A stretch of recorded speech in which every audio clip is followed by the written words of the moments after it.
You're listening to WorkWire, sponsored by Career Club and SHRM. Career Club has a range of services aimed at job seekers with an empathetic approach. Whether you are a job seeker yourself, know someone who is in job search, or an HR professional looking to bring a more empathetic approach to transitioning employees, check out career.club. If you are an HR professional seeking to enhance your skills, subscribe to SHRM and explore their extensive resources. Visit shrm.org. That's shrm.org. Hello, everybody, and welcome to the latest episode of the WorkWire. I'm joined here by my friend, Johnny Taylor. Johnny, how are you doing today? Doing really well. How about you, my man? I am doing in fine. The Bahamas, I think you still are. Yes. I think we call that a hush trip. So, They're calling it now workation, whatever. A workation, yeah. But that is the beauty of being able to work from anywhere, right? And right. As long as you've got good internet, thank you, Elon Musk, for Starlink. I am a ring light and Starlink, and I'm good to go. You're good to go. Awesome. So it's great to see you, my friend. You had a good week? I did. I had a wonderful week. Lots of stuff on the HR front. Excited to talk with you about it and our audience a little bit about how dynamic, I like that word now, the HR and workspace is. Every day there's something new, and it keeps coming, and we have to respond to it. That's what I do for a living. So looking forward to talking about it. And what about you? How was your week? No, my week was better than good, as a friend of mine says. And, work is great. So much of Career Club's business is around helping job seekers. So kind of coming in from the supply side. Yes. And it's encouraging to see people, really understand their value proposition, land a job that they're super excited about. Yes. It's a great way for me to keep my pulse on the finger of, the whole talent acquisition, recruiting process, and that kind of stuff, which is fun. Recorded some cool Career Club Live episodes last week. So all good on our side. Well, I got to tell you, you're going to be really busy because if the trends hold, the slowdown has come in the workforce, right? Yeah. They just announced the numbers. They just announced the numbers. Unemployment is holding steady at or so 3.5%. The number of job openings has significantly decreased.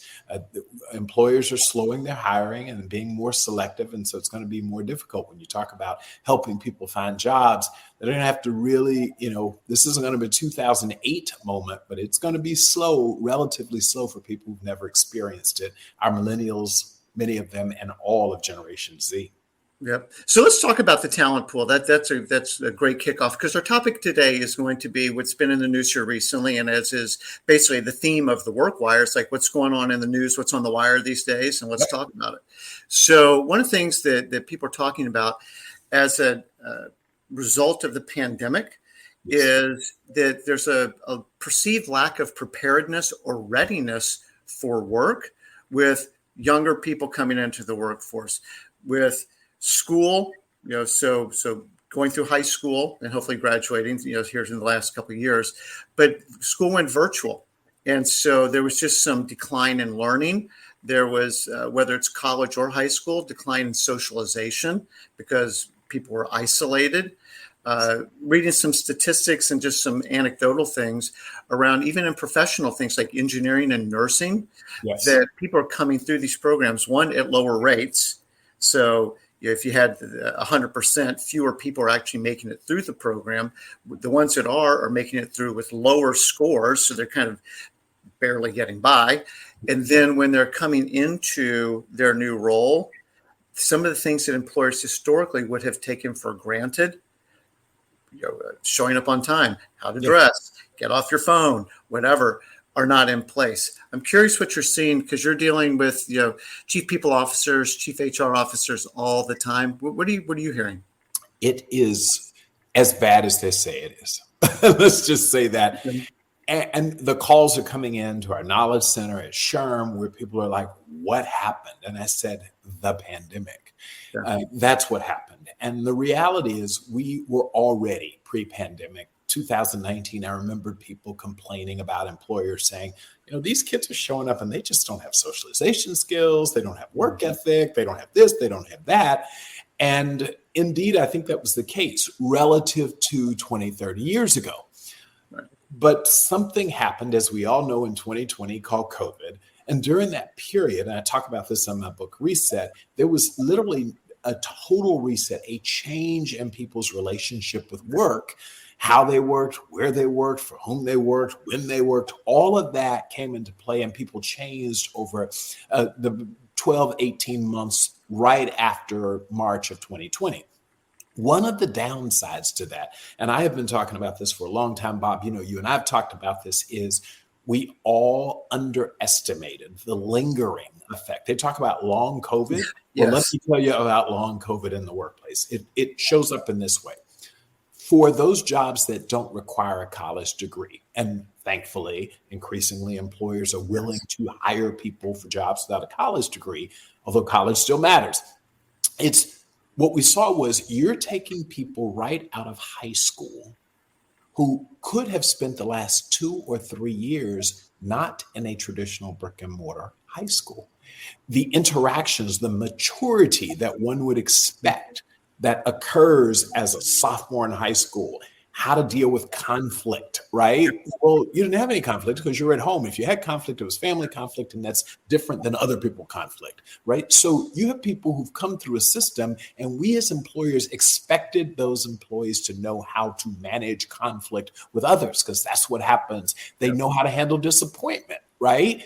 I was rejected for a date. Well, guess what? For 18 months, no one was dating. You weren't allowed to go spend time with people. So all of these things have created a real problem for us when you think about the pipeline. The pipeline has come in with fewer socialization skills, fewer coping skills. That's manifesting itself in just all sorts of disharmony, for lack of a better term. And we're seeing mental wellness. I mean, we talked about mental wellness becoming a big thing, but it's especially so for kids who've come through that period of time where they were supposed to be building resilience, some of those key words that mean everything to us. So that's number one. But even in older populations, it's playing itself out as they come into the workforce. You have people who've sort of essentially become kind of selfish, right? When at home, I eat when I want, I attend meetings when I want, I do what I want. And I didn't have to play nice in the sandbox. So people are coming in and we're hearing big time concerns about people's inability or unwillingness, or sometimes both, to collaborate with other colleagues because they just didn't have to. And then the basics of how do you show up to work? What's the appropriate dress for work? You know, when you've been at home, you wear what you want to work, and many wear what you want to wear to work. And many of us have just covered the top, right? Whatever you can right? Everything from the bottom down has been outright questionable.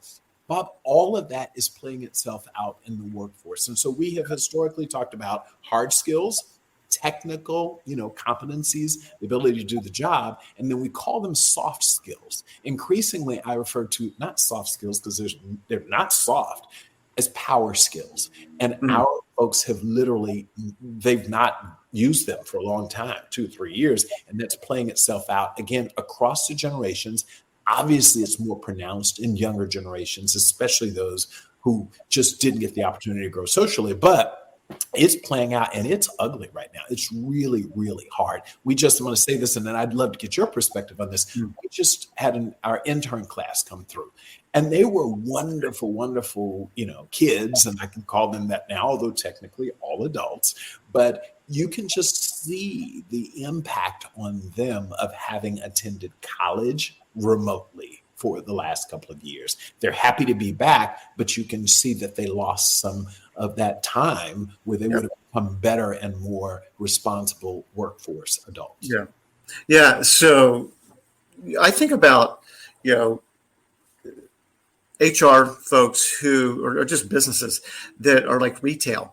Already high turnover. It's always historically 400% turnover or whatever. It's insane, and you're getting people that this could be my first job kind of folks.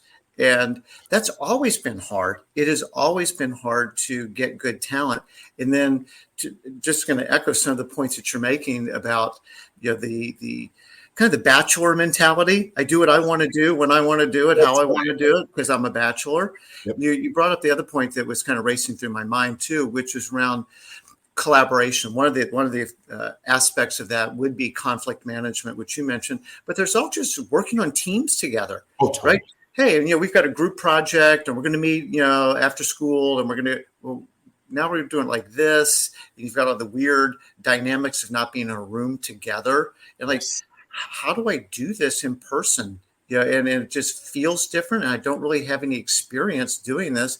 And then you put it in a work context. Oh, and there's people not my age that look like my parents in the room. Like, I mean, all of that you can just see as being really tough. We did our last episode we did on lazy girl jobs. Yes. And one of the other things is I was sort of studying up on this topic that was a pretty common theme with employers was just around initiative. Yes. And again, I'm not trying to make any sweeping generalizations, just sort of paint with one giant broad brush, but that is at least the anecdotal evidence that's coming through is if there's some lack of initiative, yes, that employers are seeing, unless they haven't learned self-directed skills. That's so right. What do I do if you're not telling me what to do? Well, my default muscle memory is this. That's right. Pick up my phone. Yep. And I'm just going to start scrolling through TikTok videos. I mean, again, I know that that's stereotyping, but that kind of a behavior, my default move if I'm bored for half a minute is, well, let me go get on my phone and flip through whatever. That's right. But it seems like it will be, a bigger issue. I can teach you how to dress for work. I can teach you, hey, you need to respond to emails within, a day. Like that's kind of what we do. Yep. But I think that the lack of initiative in creating a new mindset of like, hey, this is worth chasing. This is worth trying a little bit harder for, and kind of helping people come into the workforce. What's in it for them besides this week's paycheck? Right. To give your best. No. I'm going to add something else you alluded to by talking about, interacting with people who might be twice your age. Yeah. It's the broader concept of inclusion, equity, and diversity. Think about it.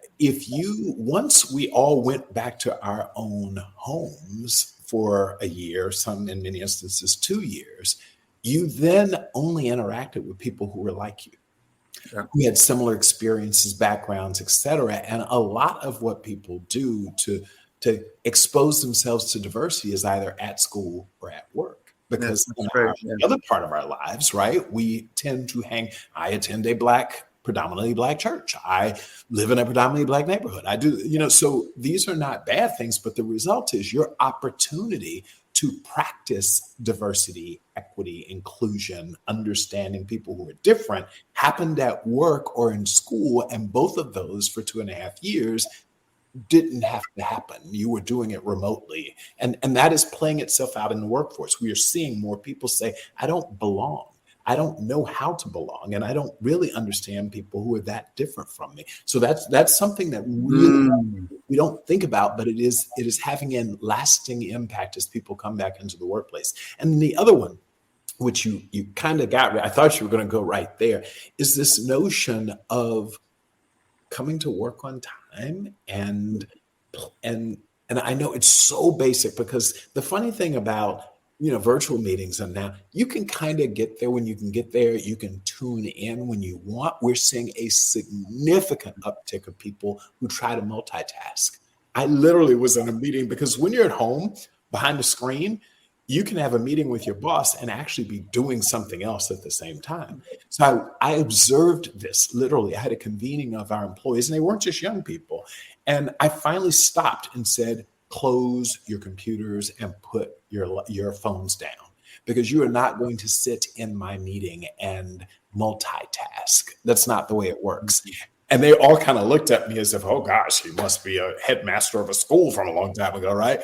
But they were trying to multitask, because that's what many of them have done for 2 or 3 years. And we know, we have the data, a significant number of people have actually maintained a second full-time job when they were working fully virtually. There are people who actually think they can multitask, and they don't realize that you can't give your great to 2. You can do 1, and that's hard, but giving your great or your best to 2 employers at one time is really hard, leads to burnout, leads to all that good stuff. But it's this belief that they can multitask and focus in the ways that they did in a fully remote pre-pandemic world, which is also becoming difficult when you bring people back together and say, no, when we expect you to interact with people and we need you to be fully present.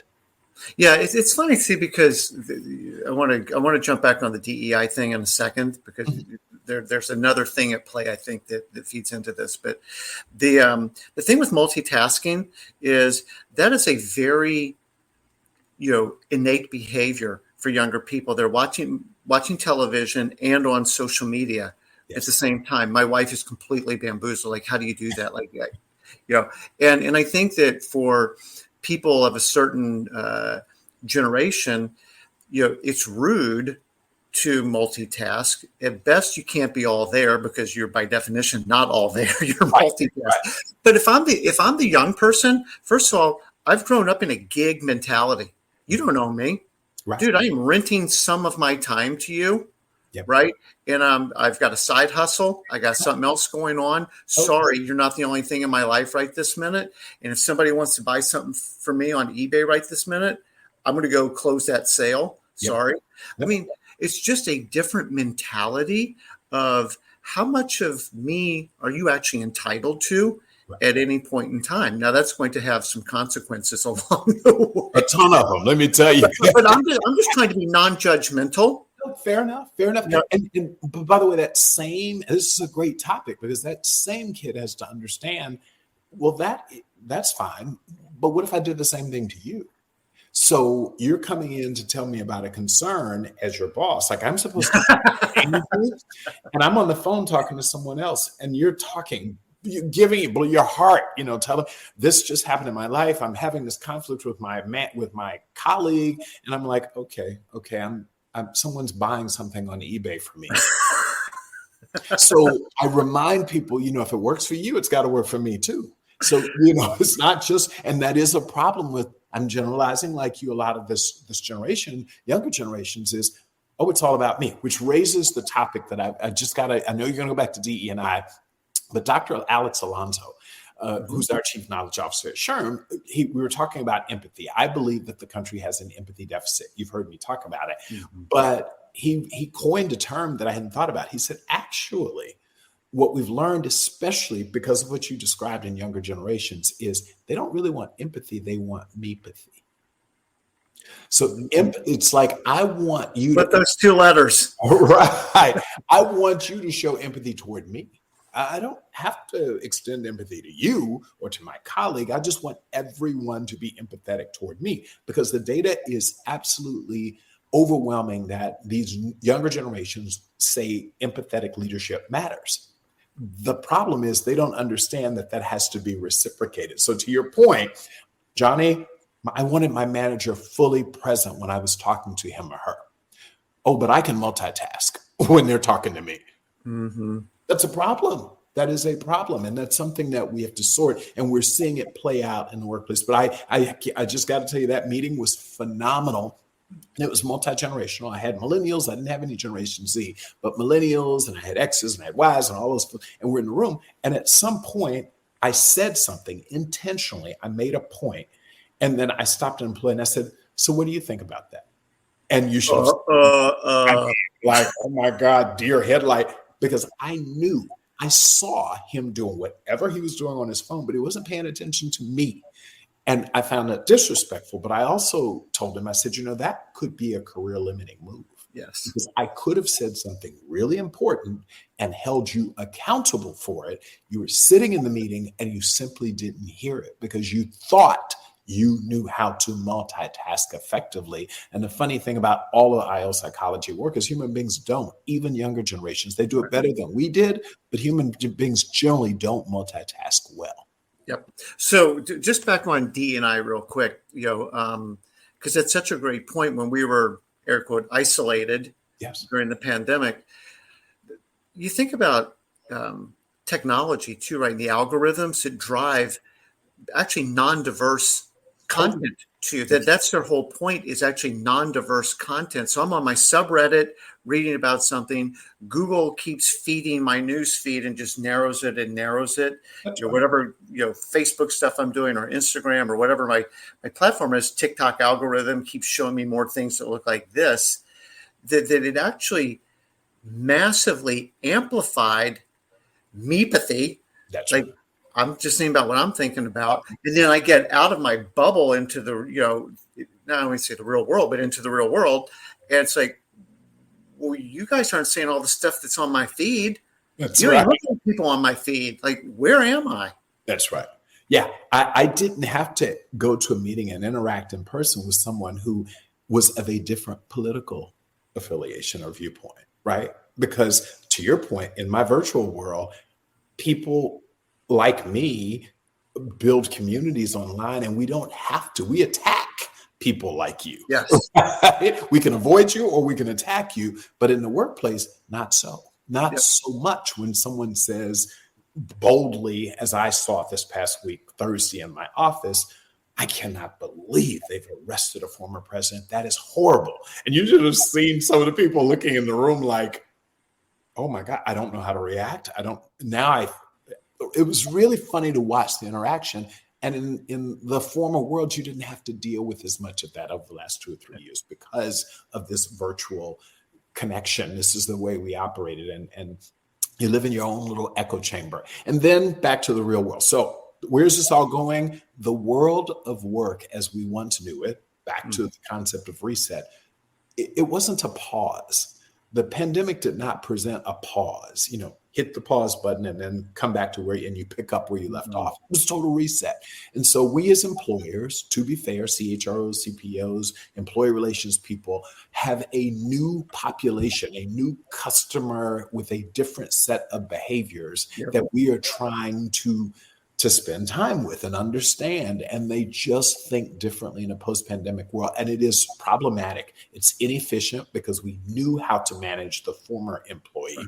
And now we don't know how to manage this employee.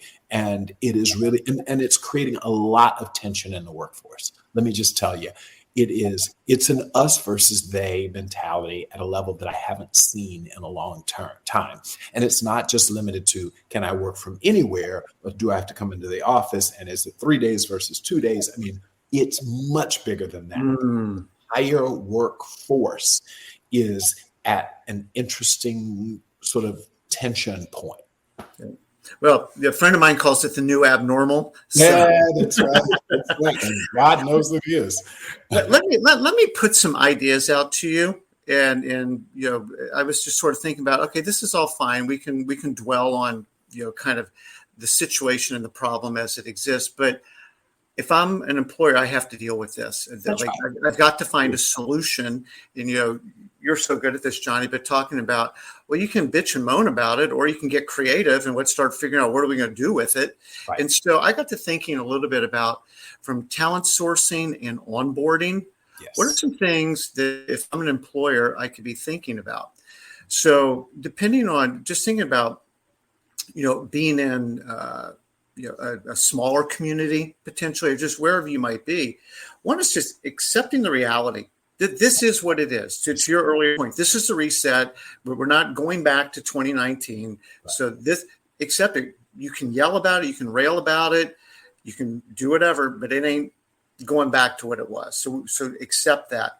But just adjusting recruiting timelines, methods, and timelines. It's going to be harder and take more effort to find the people that you want to find. So again, trying to overlay a model that worked previously into, new talent pool, you're probably gonna be really frustrated. But one of the things I was thinking about was, a lot of these soft skills, I like what you said, power skills, but also just life skills. Right. Life skills. Is how major employers or whoever the big employer is in my hometown or whatever can be partnering with schools, other community organizations to help shape the talent that they need before they're actually recruiting for it. Yeah, I feel very passionate about that. And that's a great point that you raised, Bob. We can't just, as consumers, employers are consumers of high school and college graduates, wait for the assembly line to give us a perfectly or perfect automobile and come to the dealership and pick it up and it's supposed to work. And if it doesn't, you take it back. That's not how it works with human beings. And so one of the key opportunities for us is to help go to the assembly line and influence what we're receiving. Right.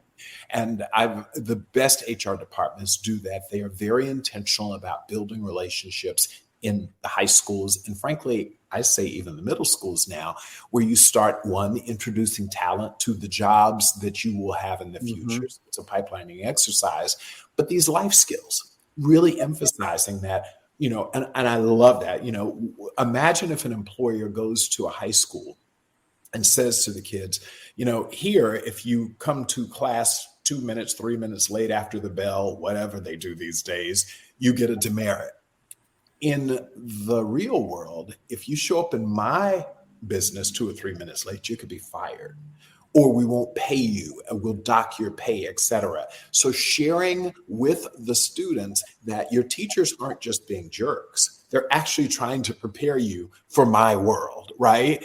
Doing that benefits you. The teachers love it because it takes some of the pressure off of them, where the kids are like, you're just being an adult to be an adult because you can be an adult.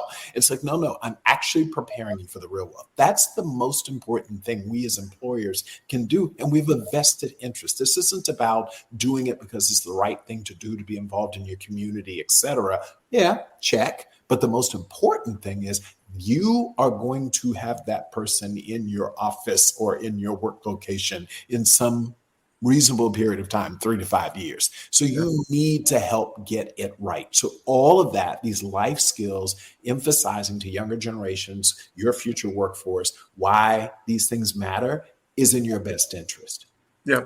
Then, so I think about like a baseball team, Major League Baseball team has a farm system. That's right. They're grooming the talent. That's right. That they want. They're not just going, well, we don't have any good left-handed pitchers. Well, you guys didn't grow any. So, and don't complain when you have to go pay a major premium to go get one because you didn't groom the team that you wanted. And or if you lose and you have major turnover, which happens to us, we don't baseball players, but we sure as heck, if I bring someone in and 1 and 2 of them aren't working, there's a cost associated with that. Yep. Either in replacing them or in losing business because we don't have the best people with the best, not just technical skills, but life skills.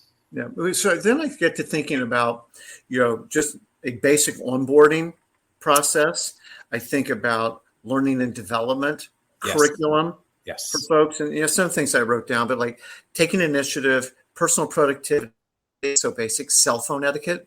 Yes. Workplace hygiene. You talked about what to wear, workplace hygiene. And then, I hadn't thought about hygiene, but you're so right. I hadn't thought about that, but think about it. You don't have to brush your teeth if you're working at home in Tarkowski. You can do whatever you want to do. That is so, I actually hadn't thought about it until you said it. Yeah. And then there's the very clear one, like with conflict. I think that I serve as an advisor to Perscolas, which is an organization that's a tech boot camp, basically. And one of the things that I love so much about them is they're getting folks typically who will never have a 4-year college degree and are giving them at no charge, tech skills. So, cloud computing, cybersecurity, coding, help desk, things like that. And I love it. I think it's amazing. But what's very cool to me is it's not just the technical skills.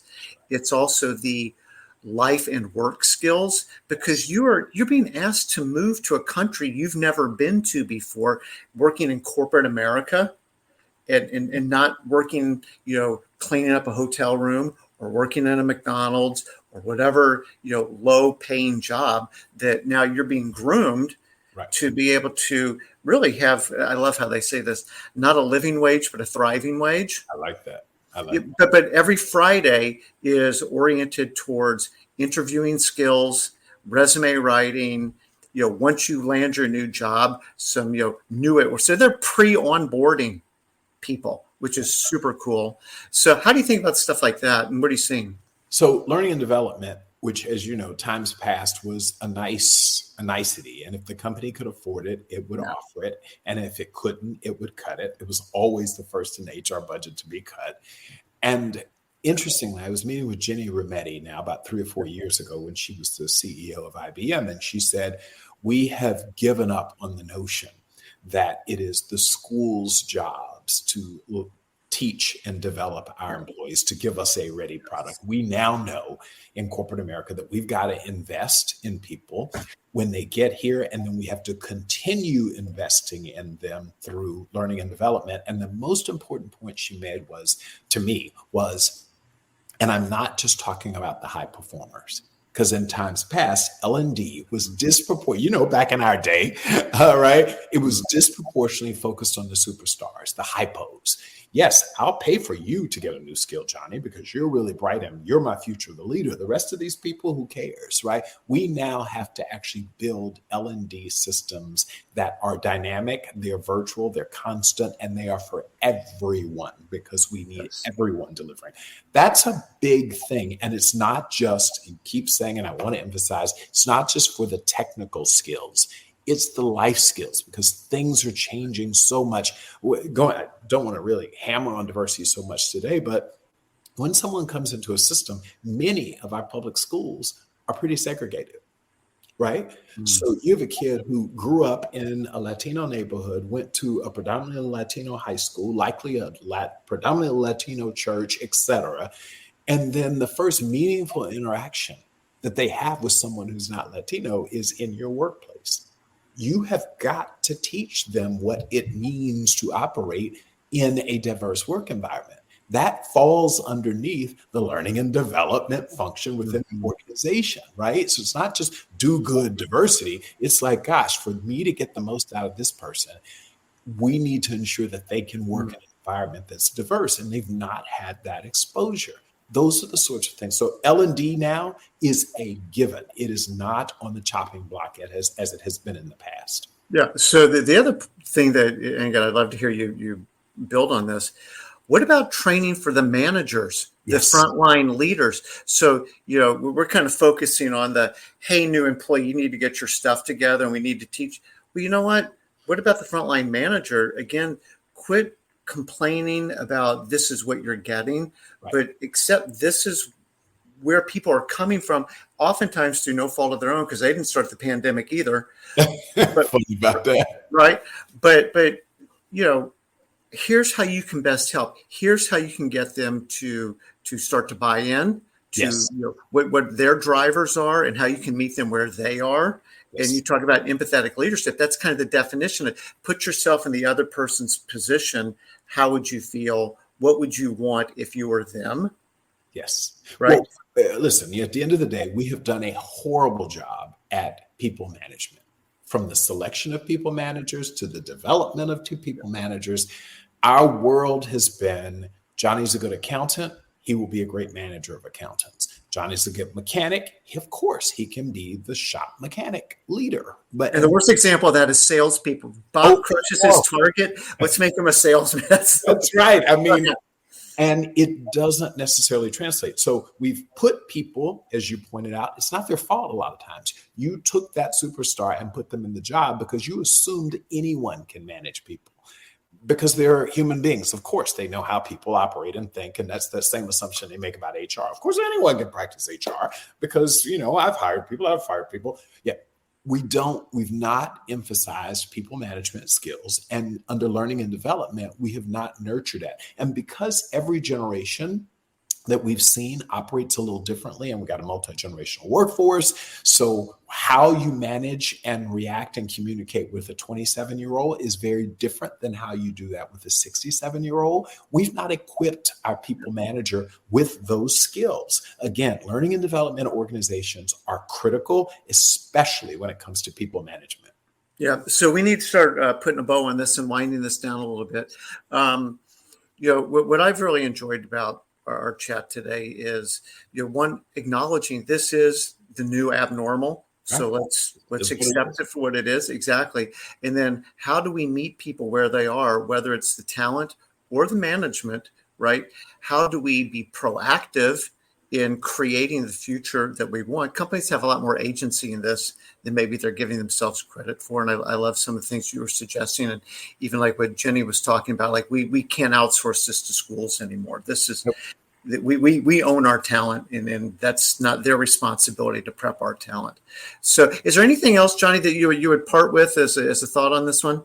Yeah, it's the point of this entire podcast episode is that accept that the world changed in a very profound way, and that this has to get through the belly of the beast. That I dare suggest to you that over the next 3 to 5 years, we're going to have to live through this. So this is not a short-term moment where, okay, we're out of the pandemic. People have been back in the workplace for 6 or 9 months. This is going to change. People were profoundly changed, and the way they interact with work and think about work has changed. So it's not coming back the old way, and we've just got to accept that and respond to it. The point that you made much better and more articulate than I could have. I doubt that. Okay, so this has been awesome. Thanks everyone for listening. Johnny, we are going to tackle the other end of the age spectrum on our next episode, right? So looking forward to it, because the older you get, the younger 80 looks, right? That is a fact. So everyone, thank you so much for listening. Johnny, a pleasure as always, and I will see you on the next episode. See you soon. Okay, thank you. Check out career.club for personalized help with your job search. Visit shrm.org to become part of the largest human resources organization worldwide.